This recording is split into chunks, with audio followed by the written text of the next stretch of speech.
رات کا وقت تھا اور میں بہت زیادہ ڈری ہوئی تھی۔ میری حالت اس انسان کی طرح تھی جو اپنی موت کو اپنے سامنے دیکھ رہا تھا۔ مجھے یقین نہیں آ رہا تھا میرے ساتھ یہ سب کچھ ہو رہا ہے، اور میں رات کے وقت ایسی جگہ پر کھڑی ہوں جہاں پر کھڑے ہونے کا کوئی تصور بھی نہیں کر سکتا۔ اور مسئلہ تو یہ تھا کہ میرے ساتھ یہ کئی راتوں سے ہو رہا تھا۔ وہ شخص میرے سامنے کھڑا تھا، اس کے چہرے پر مسکراہٹ تھی۔ یہاں مجھے ایسا لگتا تھا کہ جیسے میری زندگی برباد ہونے والی ہے اور یہ انسان مسکرا رہا تھا۔ یہ کیسی حرکت تھی؟ یہ اس صورتحال میں کیسے مسکرا سکتا تھا؟ میں نے دونوں بازوؤں سے گویا اپنے آپ کو ہی تھام لیا اور آس پاس دیکھنے لگی۔ ایک خاص قسم کی آواز تھی جو میرے کانوں میں پڑ رہی تھی۔ مجھے ایسا لگتا تھا کہ جیسے کل تک میں زندہ نہیں رہوں گی، لیکن مجھے روز ہی ایسا لگتا تھا، اور پھر صبح میری آنکھ کھل جاتی تھی اور میری زندگی کا ایک عجیب و غریب قسم کا دن شروع ہو جاتا تھا۔ اس آدمی نے مجھے کہا کہ آ جاؤ، اور میں نے نام میں سر ہلایا۔ اس نے کہا کہ پاگل ہو گئی ہو کیا؟ پہلی دفعہ کر رہی ہو یہ سب کچھ؟ روز تو آتے ہیں یہاں، پھر آج کیوں نخرے کر رہی ہو؟ اچھا، اب 2-4 پیسے ملنا شروع ہو گئے ہیں تو نخرے کرنے آ گئے ہیں کیا تمہیں؟ میں نے کہا کہ تمہیں شرم نہیں آتی؟ خدا کا خوف کرو، یہ مجھے کس جگہ لے کر آ گئے؟ اور مجھے کیا کرنے کو کہہ رہے ہو؟ اس طرح تو میری دنیا اور آخرت دونوں برباد ہو جائیں گی۔ اس نے کہا کہ آخرت کا تو کسی کو بھی نہیں پتا، لیکن دنیا واقعی برباد ہو جائے گی، کیونکہ جس کے پاس پیسے نہیں ہوتے اس کی دنیا برباد ہی ہو جاتی ہے، میری طرح۔ آئی ہو تو کیا سوچ کے آئی ہو؟ یہی سوچا تھا نا تم نے کہ ڈھیر سارے پیسے ملیں گے؟ کیا تمہیں پیسوں کی ضرورت نہیں تھی، یا میں تم کو پیسے نہیں دیتا ہوں؟ میں نے کہا کہ مجھے پیسوں کی ضرورت ہے اور تم مجھے پیسے دیتے ہو، لیکن مجھے بہت ڈر لگ رہا ہے۔ اس نے کہا کہ فضول کی باتیں مت کرو، اس کام کو کرتے ہوئے تمہیں ڈر لگ رہا ہے جو تم اتنے عرصے سے کر رہی ہو۔ چلو آ جاؤ، کام ختم کر کے واپس جانا ہے، اور بھی کام ہے مجھے۔ یہاں نہیں کھڑے رہ سکتا ساری رات، وہ بھی تمہارے ساتھ، سردی لگ رہی ہے۔ میں نے کہا کہ مجھے بھی سردی لگ رہی ہے، اور کوئی پاگل ہی ہوگا جو اس موسم میں ایسی جگہ پر موجود ہوگا۔ اس نے کہا کہ ہاں، ہم پاگل ہیں، اور ہم پاگل لاکھوں روپے بھی کما رہے ہیں، یہ بات تمہیں پتہ ہونی چاہیے۔ میں اس کی طرف بڑھ گئی اور پھر اس نے مجھے جو کہا میں نے وہ کر دیا، لیکن مجھے بہت زیادہ افسوس بھی ہوا۔ میرا نام ماریا ہے، میں ایک نہایت ہی خوبصورت لڑکی تھی۔ میرے ماں باپ اس دنیا میں نہیں تھے، میرا صرف ایک ہی بھائی تھا۔ ہم لوگ بہت زیادہ غریب ہو گئے ہیں، کیونکہ ہم لوگوں نے کبھی پڑھائی میں دلچسپی نہیں لی یا کوئی ہنر سیکھنے میں دلچسپی لی۔ سوچا کہ ماں باپ زندہ ہیں، ساری عمر کماتے رہیں گے، باپ کماتا رہے گا، ماں پکا پکا کے کھلاتی رہے گی، اور زندگی اسی طرح گزر جائے گی۔ وقت آئے گا تو شادی بھی کروا دیں گے۔ ہم نے اپنے ماں باپ کی کبھی قدر نہیں کی، اور وہ دونوں ایک ساتھ ہی اس دنیا سے چلے گئے۔ وہ ہمیں چھوڑ کر چلے گئے تھے۔ ان کا ایک حادثہ ہو گیا تھا، وہ جس بس میں جا رہے تھے وہ بس الٹ گئی اور وہ موقع پر ہی دم توڑ گئے۔ جب ہمیں یہ خبر ملی ہمارے لیے دگنا دکھ تھا، ہمیں بہت برا لگا۔ ہمارے ماں باپ ہمارے ساتھ بہت اچھے تھے، ہم نے ان کے ساتھ بدتمیزی کی ہوئی تھی، ہم ان کی بات نہیں مانتے تھے، لیکن وہ لوگ تو دن رات ہمارے لیے ہی محنت کرتے تھے۔ گھر کرائے کا تھا اور آہستہ آہستہ گھر کا سامان بھی بکنے لگا۔ ماں کا کچھ زیور تھا جو ادھار اور خرچوں میں اور کفن دفن میں چلا گیا۔ بابا کے پاس کچھ بھی نہیں تھا، وہ تو دہاڑی مزدوری کرتے تھے، نہ تو ان کی کوئی پینشن تھی اور نہ ہی کوئی جائیداد۔ اب میرا بھائی اکیلا رہ گیا تھا۔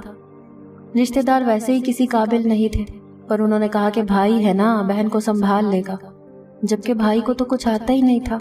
مجھے تو پھر بھی لکھنا پڑھنا آتا تھا، لیکن میرے بھائی کو تو اردو پڑھنا اور لکھنا بھی نہیں آتی تھی، کیونکہ وہ تیسری کلاس سے ہی اسکول سے بھاگ گیا تھا۔ میں نے میٹرک کیا تھا، لیکن میٹرک کے امتحان میں میری انگلش میں سپلی آ گئی تھی، اور اس کے بعد میں نے دوبارہ سے میٹرک کلیئر نہیں کیا تھا۔ مجھے لگتا تھا کہ میری زندگی اس کے ساتھ بڑی بری ہونے والی ہے، یہ مجھے کما کر نہیں کھلائے گا، خود ہی کچھ کرنا پڑے گا۔ ایسے ہی سوچ رہی تھی، لیکن پھر یہ بھی سوچتی تھی کہ کیا کروں گی، کیونکہ مجھے تو کچھ کرنا بھی نہیں آتا تھا۔ اس کا کسی لڑکی کے ساتھ چکر بھی تھا جو اس سے پیسے لیا کرتی تھی۔ یہ کبھی امی کے پیسے چرا لیتا تھا، کبھی بابا سے کسی مجبوری کے نام پر پیسے لے لیتا تھا، اور اس عورت کو خوش رکھتا تھا، اس کے لیے تحفے لے کر جاتا تھا، وہ اس سے ملتی بھی تھی۔ یہ لوگ باہر آنا جانا بھی کرتے تھے۔ ہم لوگ کراچی کے ایک محلے میں رہتے تھے، یہاں پر بہت زیادہ آبادی تھی۔ اس طرح کی باتیں یہاں پر اتنی بری نہیں تھیں کہ کوئی لاکھوں میں ایک انسان کر رہا ہو۔ اکثر ہی لوگ ایک دوسرے کے ساتھ دوستی رکھتے تھے، اور ڈیٹ مارنا بھی کچھ عجیب نہیں تھا۔ لیکن ہمارے لیے عجیب ہی تھا، کیونکہ جس گھر میں یہ باتیں ہو رہی ہیں ان کے لیے تو عجیب ہی ہوتی ہیں۔ دنیا میں تو لوگ کیا کچھ نہیں کرتے، آپ یہ نہیں کہہ سکتے کہ ساری دنیا کرتی ہے تو ہم بھی کریں گے۔ ساری دنیا تو بہت کچھ کرتی ہے، تو ہم بھی کیا سارا کچھ کر گزریں گے؟ میں نے اپنے بھائی کو کہا کہ اب اس کو پیسے دینا بند کر دو، ہمارے اپنے گھر میں پیسے نہیں ہوتے، 2 وقت کی روٹی پوری نہیں ہوتی، سارا سامان بک گیا ہے، صرف سونے کے لیے چارپائیاں اور برتن رہ گئے، اب کیا مجھے بیچ دو گے؟ میرا بھائی سامنے بیٹھا کھانا کھا رہا تھا، اس نے مجھے عجیب نظروں سے دیکھا۔ مجھے لگا کہ اس بات پر بہت غصہ کرے گا کہ تم نے ایسا کیوں کہا کہ میں تمہیں بیچ دوں گا، کیونکہ میرا بھائی ایک مرد تھا اور مردوں کو ایسی باتوں پر برا ہی لگتا ہے۔ اپنی بہن اور ماں کے بارے میں تو ایسی باتیں نہیں سن سکتے، پر اس نے مجھے کچھ بھی نہیں کہا اور چپ چاپ کھانا کھانے لگا۔ اس نے کہا کہ یہ کیا تم روز دال بنا لیتی ہو؟ میں نے کہا کہ میں یہاں کیا بول رہی ہوں اور تم مجھے آگے سے کیا باتیں سنا رہے ہو؟ دال بنا لیتی ہو، کل کو میرے پاس دال بنانے کے بھی پیسے نہیں ہوں گے، میرے پاس اب 1 روپیہ نہیں ہے، میں کہاں سے کیا کروں گی؟ تمہیں کچھ سمجھ نہیں آ رہا؟ 2-4 دن بھوکے رہیں گے، اس کے بعد بھوک سے مر جائیں گے۔ 3-4 دن میں بندہ بھوک سے مر جاتا ہے، ہم جیسا بندہ تو جلدی مر جائے گا، جن کے جسم پہ نہ کوئی چربی ہے نہ اور کچھ۔ کہنے لگا کہ جسم پر چربی نہ ہی چڑھاؤ تو اچھا ہے، نہیں تو پیاری نہیں لگو گی۔ میں نے کہا کہ میں پیاری لگوں یا نہ لگوں، میرے حسن سے تمہیں کیا مسئلہ ہے؟ اس بات پر وہ پھر سے خاموش ہو گیا۔ اس کے دل میں کچھ چل رہا تھا۔ میں اس کی بہن تھی، میں بچپن سے اس کے ساتھ کھیل کر بڑی ہوئی تھی، ہم دونوں میں 1-1.5 سال کا ہی فرق تھا۔ اچھی طرح جانتی تھی کہ کب وہ کیا سوچتا ہے، وہ نہ جانے کیا سوچ رہا تھا۔ ابھی مجھے سمجھ نہیں آ رہی تھی، وہ ایسی باتوں پر خاموش رہ رہا تھا جیسی باتوں پر وہ کبھی چپ نہیں رہتا تھا۔ اگر وہ میرا ہی بھائی ہوتا، جس شخص کو میں جانتی تھی، وہ شخص کبھی ایسی باتوں پر چپ نہیں رہتا تھا۔ اس نے کہا کہ اپنے آپ کو صحیح رکھو، بس کم کھاؤ، ڈائٹنگ بھی ہو جائے گی، خرچہ بھی بچ جائے گا۔ میں نے کہا تم مذاق کر رہے ہو، امی ابو ہمیں چھوڑ کر چلے گئے اور تمہیں مذاق کی پڑی ہے۔ اس نے کہا کہ کل میں تمہیں پیسے لا دوں گا تو پریشان ہونے کی ضرورت نہیں ہے۔ میں نے کہا کہ اگر کل تم پیسے نہیں لے کے آئے تو میں کسی بھی طرح سے اس گھر کی آخری چیز بھی بیچ کر لاہور اپنے ماموں کے پاس چلی جاؤں گی، چاہے مجھے ان کے گھر میں جا کے نوکرانی کا ہی کام کیوں نہ کرنا پڑے۔ پھر تم جانا اور تمہاری وہ محبوبہ جانے، اس کو اس گھر میں لے کے آنا، اس سے شادی کرنا، جو مرضی کرنا، میں چلی جاؤں گی ماموں کے پاس۔ اس نے کہا کہ ماموں کو جیسے ہماری بڑی عزت اور فکر ہے، بس ایک دفعہ آ کے واپس چلے گئے۔ میں نے کہا کہ یہی تو کہہ رہی ہوں کہ وہاں جا کے نوکرانی کا کام کر لوں گی، لیکن وہاں پہ رہنے کے لیے جگہ اور کھانے کے لیے 2 وقت کی روٹی تو مل جائے گی نا۔ اپنے ماموں تو ہیں، عزت تو محفوظ رہے گی میری وہاں پہ۔ میرے بھائی نے کہا کہ زیادہ فضول باتیں کرنے کی ضرورت نہیں ہے، جب میں کہہ رہا ہوں نا کہ میں کل پیسے لے آؤں گا تو لے آؤں گا۔ میں نے کہا کہ ٹھیک ہے، دیکھتے ہیں، لیکن کسی سے ادھار مت مانگ لینا، وہ لوگ گھر پہ آ جائیں گے ادھار مانگنے کے لیے، پہلے ہی بڑی مشکل سے ادھار اتارا ہے۔ میرے بھائی نے کہا کہ نہ تو کسی سے ادھار مانگوں گا اور نہ ہی تھوڑے پیسے لے کر آؤں گا۔ تمہیں کیا لگتا ہے میں ہاتھ پر ہاتھ رکھ کے بیٹھا ہوں؟ کل جب تمہاری ہتھیلی پر پیسے رکھوں گا نا، تب تمہاری شکل دیکھنے والی ہوگی، پھر تم سے پوچھوں گا کہ یہ پیسے اوپر سے گرے ہیں یا تمہارا بھائی لے کے آیا ہے۔ میں نے کہا کہ ٹھیک ہے، کل کا دن بھی آ جائے گا، کون سا دور ہے، دیکھتے ہیں کہ تم کیا کر لیتے ہو۔ میرے بھائی نے کہا کہ ہاں دیکھ لینا۔ صبح ہو گئی، ناشتے کے لیے گھر میں کچھ بھی نہیں تھا، صرف پتی اور پانی پڑا تھا، اسی کو گھول کر میں نے 1 کپ پی لیا تاکہ کہیں بھوک کے مارے مجھے چکر ہی نہ آ جائے، میں بے ہوش ہی نہ ہو جاؤں، کیونکہ میں ویسے بھی بہت تھکی تھکی رہتی تھی۔ میں بھی حیران تھی کہ اللہ نے میرے اندر کوئی ٹیلنٹ ہی نہیں رکھا۔ لڑکیوں کو تو کپڑے سینے آتے ہیں، اگر مجھے کپڑے سینے آتے تو میں مشین ادھار لے کے ہی کچھ کر لیتی، پر کپڑے تو سیتی، یا اگر مجھے اچھا کھانا بنانا آتا تو میں کسی کے گھر کک کا کام کر لیتی، لیکن مجھے یہ دونوں کام ہی نہیں آتے تھے۔ صرف جھاڑو کرنا اور صفائی کرنا آتا تھا، پر وہ تو کسی بچے کو بھی آ جاتا ہے۔ کھانا بھی کچھ زیادہ اچھا نہیں بنا پاتی تھی، بلکہ بہت سی ایسی چیزیں تھیں جو میں نے کبھی بنائی ہی نہیں تھی اور مجھے بنانی بھی نہیں آتی تھی، اور کپڑے سینا یا اس طرح کا کوئی میک اپ کا کام کرنا بھی مجھے نہیں آتا تھا۔